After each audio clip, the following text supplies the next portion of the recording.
What is happening, ladies and gentlemen? My name is Ty from Ty Drives. Very excited to show you guys the 2023 Maserati Grecale. This one is in the Modena trim, which is a very nice sort of mid-range to the Grecale. We have black on the exterior and red on the interior, which is a very nice color combination to show off. And we also have a couple of packages, the Premium Plus and Tech Assistance package, along with a couple other smaller options, just so you know what we're working with today. In this video, we're going to do the details on the exterior. We'll then pop the hood, overview the powertrain, pop the trunk so we can see what's going on in there, and then we'll get into the interior with the rear seats, and finally the front seats, and we'll kind of get into all of the details in each sector. You're going to want to make sure to stay tuned to the end of the video though, because I'm going to strap this GoPro to my head and we're going to take this Grecale for a little test drive. But headlights, so they are all LED units for the high and low beams. We also have LEDs for the daytime running lights and the turning signals. Up front, we have parking sensors that span the front bumper and some pretty neat styling elements off the side, and a smaller and larger grille up top with the Maserati Trident front and center. I kind of like the styling of this vehicle. We have kind of the larger upright headlights and a very large grille. Makes a pretty good stance for this vehicle. Nice sloping hood with some pretty cool creases that go down into the grille. And as you notice, all the cladding on this vehicle is all body colored, so it kind of gives it a nice sort of stealthy look with this black color. 20-inch wheels we're working with on this particular car, and two 55/45 tires. Pretty large brake calipers too, look all shined up, very nice for the video. One thing I really like on the newer Maseratis is they put their trim level right on the side of the fender there in a really neat script. It just looks very classy there with the triple vents on the side. All of our trim is blacked out around the windows as well as the roof rails. You can see panoramic sunroof on the car. Flipping around, we have LED turn signals as well as blind spot warning. We also have smart key entry on the door handles. So we have the sort of rib portion right here, you just tap to lock. And then we have electronic door handles, so we just reach up under there and pull on the little rubber pad to unlock. Another Maserati Trident on the quarter panel back here, and our fuel door is on the driver's side. Nice large spoiler back here, but you can see the shark fin antenna as well. And same LED treatment as up front, so we have full LEDs for the tail lamps, brake lamps, and turn signals. Taking a look back here, we again have parking sensors. We also have our reversing camera and trunk release right below this nice little chrome strip, and quad exhaust tips. Now this is a Maserati and it does sound pretty good, so we will definitely get an exhaust clip for you guys coming up. But what do we think of the styling on the Grecale? I think it's a great blend of classy and performance looks on this new SUV. So while we're under the hood, we could detail the powertrains. Now we do have 3 trim levels at launch for the Grecale, and each trim level gets a little bit of a different engine. Now the GT and Modena will have a turbocharged 4-cylinder at a 2-liter at that. Now the GT will have just a little bit less horsepower, 296 horsepower and 332 pound-feet of torque. The Modena that we have here has a little bit more horsepower, so 325 on the horsepower and the same 332 pound-feet of torque. But if we step it up to the Trofeo, which is the performance model, we get a totally different engine. It's a 3-liter twin turbocharged V6 with 523 horsepower and 457 pound-feet of torque. That will be a completely different video if we get to test one of those. Regardless of trim, we will get all-wheel drive as standard and an 8-speed ZF automatic transmission.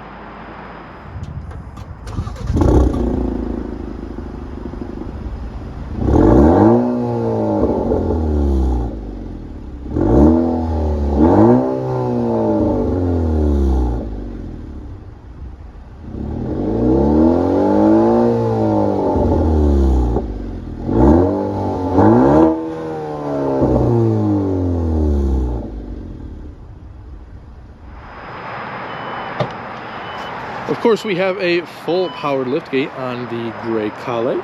And once it's opened up, we have a pretty decent amount of space back here.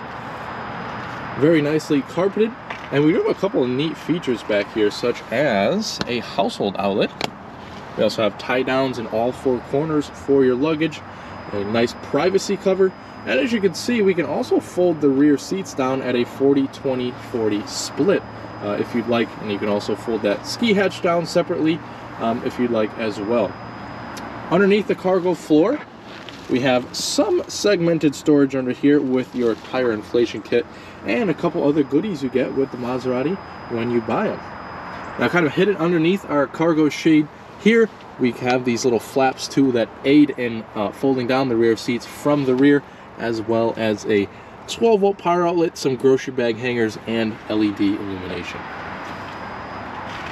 Once we're done in the cargo area, we have two buttons, one to lock the vehicle and close the trunk, or one to just simply close the trunk right on down.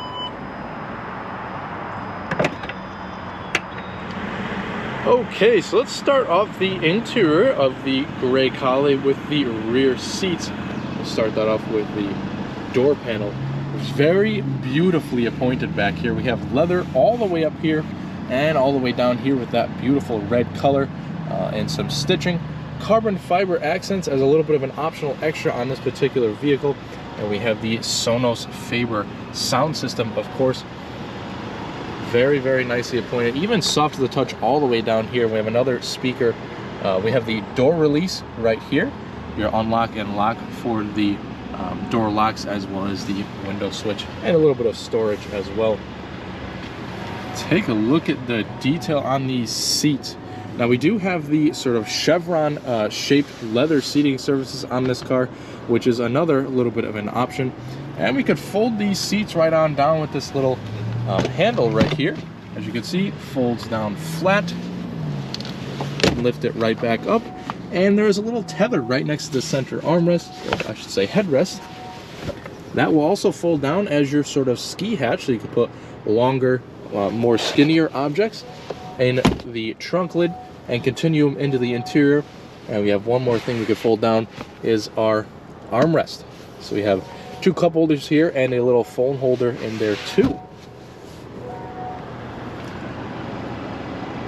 All right, so I am 5'10", just for a frame of reference, and the space back here is pretty good. Now, this is sort of a mid-size SUV, so it kind of goes up against you know, cars in that class.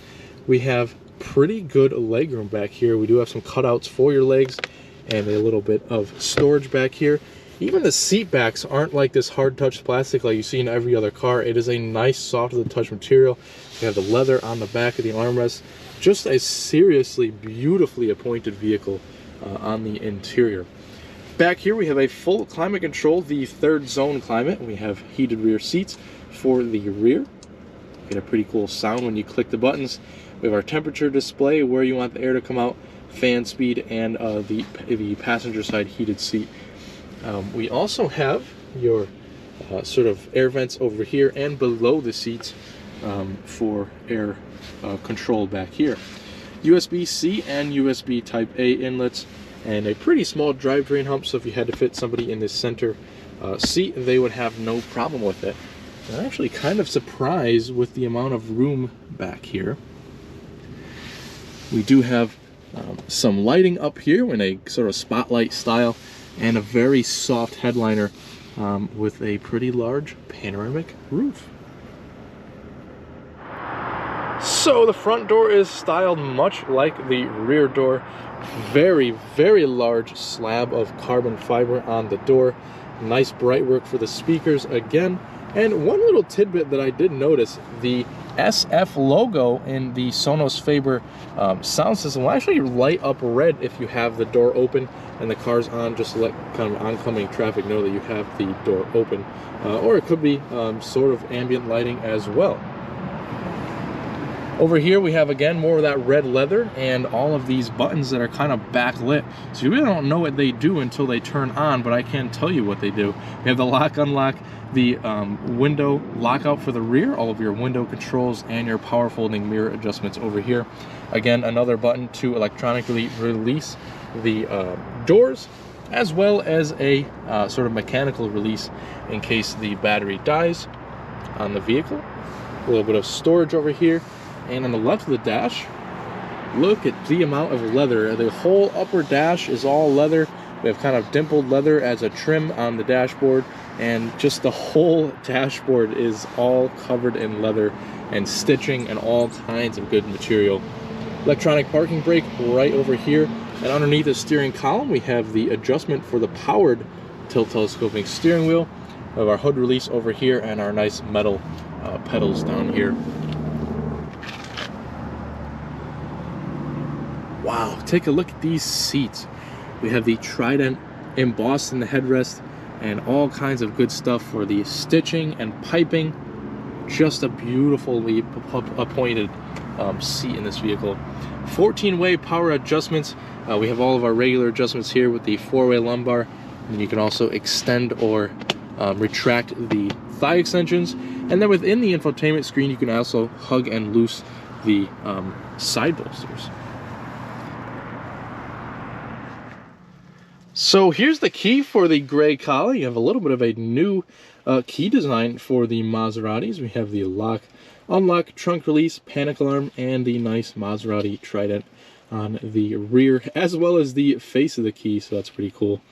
We also have a physical key on the inside in case you need to get into that. The start-stop button, of course, is right on the steering wheel, which is pretty neat.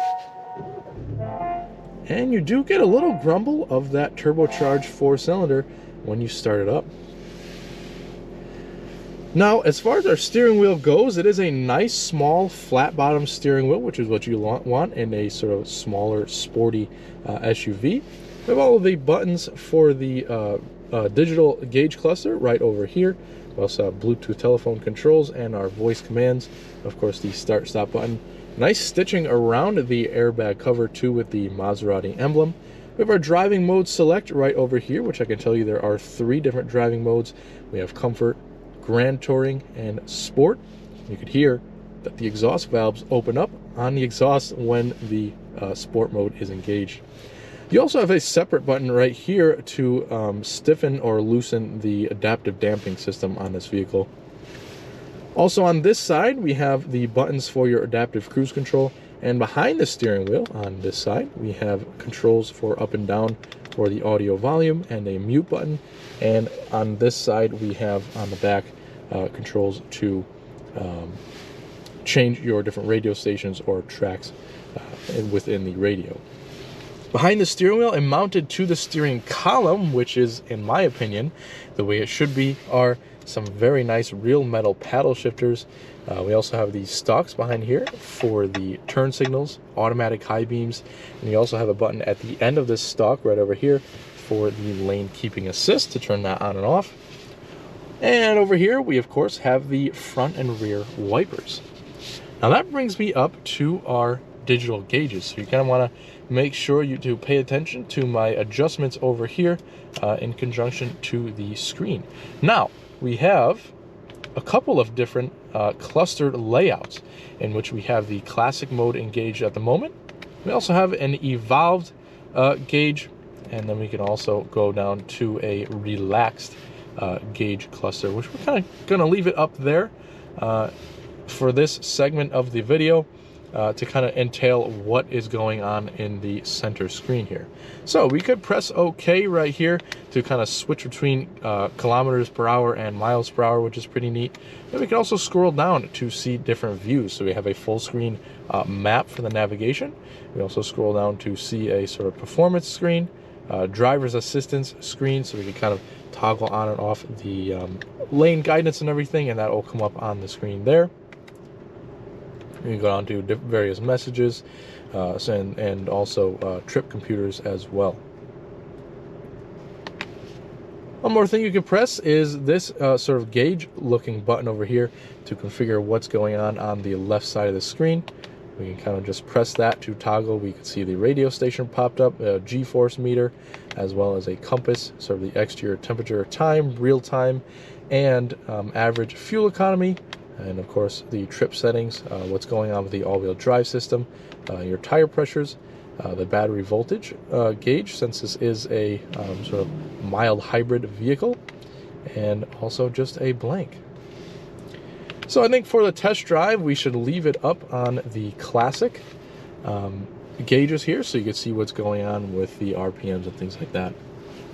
Very nice heads-up display up here, which will display various items. It's kind of hard to see right now since it's daylight out, but again, leather top to the dash. And that brings me down to one of the coolest elements of this vehicle. We have a digital clock. So if you actually go into this, the lower screen down here, we get this clock, and pay attention to what it does up here. It actually changes it into from a clock to a compass, to your sort of braking pressure and power gauge, and also a G meter. Very, very neat sort of element to this vehicle. I'll kind of leave it up there so you can pay attention to it on the test drive. Very nice air vents to either side of that multifunction clock. And this will kind of bring us to the upper screen right here, which has to do with all of your infotainment. So we have kind of a home screen here, which will entail your phone and your radio screen, and you can also configure it to replace one of them with your navigation screen or something like that if you'd like. You can also add a page to your home screen too, so very nice and configurable. We have the media screen right here. We have your presets at the bottom, sources over here, and kind of what's playing in the center, and back and forth for your channels. You have all of the different sources and your audio settings right here for the audio system. We have the navigation map up here, very nice, clear, and this is where you input your destination right there. We have a phone screen, and then as well as a vehicle screen, which is pretty cool. It'll kind of give you some overviews. The tires are okay, oil level okay, you know, different times to service the vehicle. The tire pressure screen, oil level, and then the drive mode explorer. So we can kind of have a little view here, or a kind of I guess you could say chart of which each drive mode does, and a sort of balance between the efficiency, responsiveness, stiffness of the suspension, acceleration, and electronics control, which is pretty neat. It doesn't necessarily change it into that mode, it just kind of entails what each mode does. Very neat sort of visuals and overview of that as well. This will kind of give you a little overview of the electricity that's going on in the vehicle, since again, a mild hybrid. We have a performance screen right here, which is pretty cool, where we can entail the turbo pressure, the real-time torque, and the oil pressure. Pretty neat. Consumption for your fuel economy, the torque management, which the front and rear wheels are doing. We also have a drag racing mode, which will record your 0 to 60, 0 to 100 miles, and so forth that you could see. That is really, really cool. We also scroll down to some accessory gauges, your oil temperature, transmission temperature, and the 12-volt battery voltage. Over here we have different controls to turn the mirrors, mirror dimmer on or off, turn the outlets on and off in the rear, and then kind of bring up the rear view camera. You can see it's very nice with the sort of guidance lines that move. Then we also have some settings in here too. You can set up some things for your own individual profile, which is nice. We clock and date, all of this good stuff that you can adjust. So lots of customability in the screen to really kind of make this car your own. Over here we have all of the apps. Amazon Alexa actually comes built in with this vehicle, which is pretty awesome. And of course you can sort of add more apps to the screen as well. Also swipe down from the top to get a couple of different things. You can turn the wireless charging on and off, and yeah, very intuitive screen. Definitely you can really get in depth with the upper screen here, but just an overview for the video. We have our park, reverse, neutral and drive for the gear selector. So we can see the parking sensors visual will pop up. Of course, a 360 view camera system is available.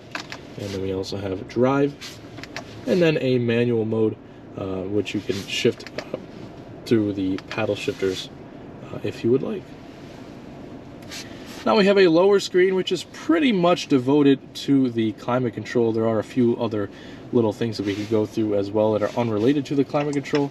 We do have hazards down here too, I almost forgot to mention. Right here we can kind of get our memory seat, so we have 3 memories for the seat, as well as adjusting that side support like I said earlier. This is also how we turn on and off our headlights, so we can basically just put it on auto and never press this button again, or you can go in here and kind of configure your headlights if you'd like. Over here we can pull up the rear climate control, so adjust the temperature and turn on the heated seats and things like that. You can also sync it to the front, and we also have fan speeds for the rear as well. This car also has a pretty cool ambient lighting system, which we can't really see in the daytime, but we have a couple of different colors and brightnesses to go through. But other than that, the rest of it is pretty much climate. So we have our individual temperatures, our heated, cooled seats for the driver and the passenger, as well as your heated steering wheel. And this is kind of where the air will come out, and our fan speeds at the bottom.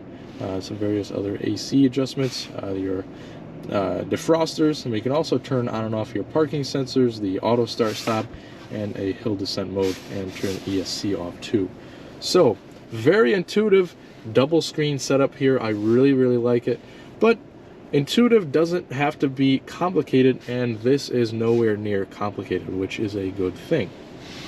Down here we have a wireless charging pad, some more carbon fiber in this little storage tray with a USB-C and regular USB inlet. A couple of cup holders down here, a nice big center console which you can open up. It's all felt lined. You also have a 12-volt power outlet in there. Passenger area is very nicely styled with some metal and more of that leather dash with stitching and a lockable glove box. Once you open that up, it is felt lined, and you can also filter in the air conditioning or climate control into the glove box in case you wanted to keep some water bottles cool in there. Nice visors with mirrors and a card holder. And that brings me up to the center stack. We have quite a few buttons going on up here. Most are for lighting, releasing the trunk, or also sort of SOS or assistance buttons. And then we have 3 buttons over here, all to which have to control the sunroof. So this one on the passenger side opens up the sunshade. It is nice and fast, so it'll kind of open up to there and stop, at which point you can press the button again. It'll open the rear portion. And once that open, you have a button over here to tilt and also to slide the sunroof. So 2 individual buttons to tilt and slide, which is pretty cool. On the driver's visor, you have your 3 garage door home links, and all of the passengers in this vehicle will have grab handles. So quite the car, this Grecale, as far as design and features go. I'm very curious to see how this drives, so let's get it out on the road and see how it performs.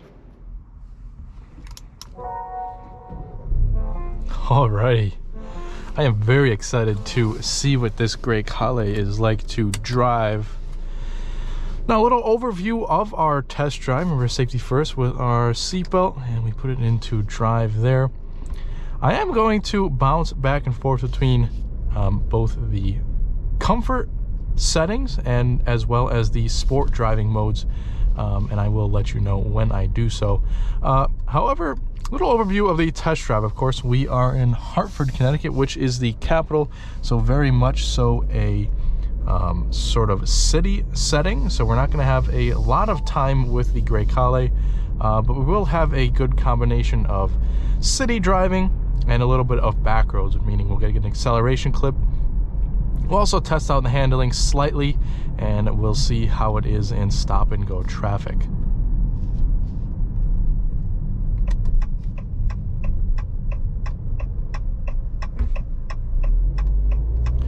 So starting off in comfort, we're gonna kind of test out the suspension. We do have a little bit of bumpy roads here in Hartford, and immediately The steering wheel is very direct, and it does have a little bit of a weight to it even in comfort mode. Now the suspension is very muted in comfort, meaning it's just very comfortable and you really don't feel the bumps all that much. As far as comfort in the seating goes, I can say that the padding is a little bit firm on the bottom. With that being said, usually some of the comfiest seats, you know, in long term feel like they're going to be uncomfortable, but on long trips they usually make out pretty well.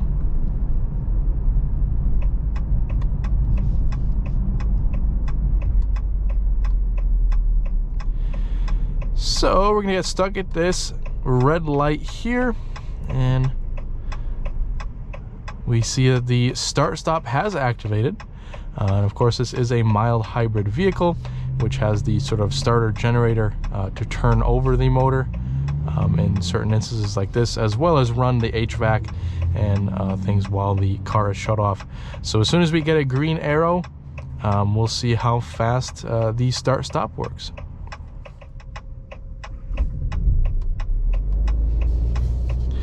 So yeah, the starter generator did a pretty good job of being quick and not so jerky with starting the vehicle up from a stop. And we're now going to turn the start stop off, and we're going to switch it into the sport driving mode. As we can see, the engine livens up quite a bit. The throttle response becomes immediately more responsive. The suspension tightens up quite a bit, and just an overall more of a sportier driving experience. Also, the steering will quicken up a bit and weighten up as well. So we're gonna take a left on this road. We'll get the vehicle up to 25 miles an hour, and we'll punch it. We'll leave it in the automatic setting for the transmission. We'll see how fast the transmission reacts to the throttle input, and also how fast we can get the vehicle up to speed. So here we are at 25. Let's see.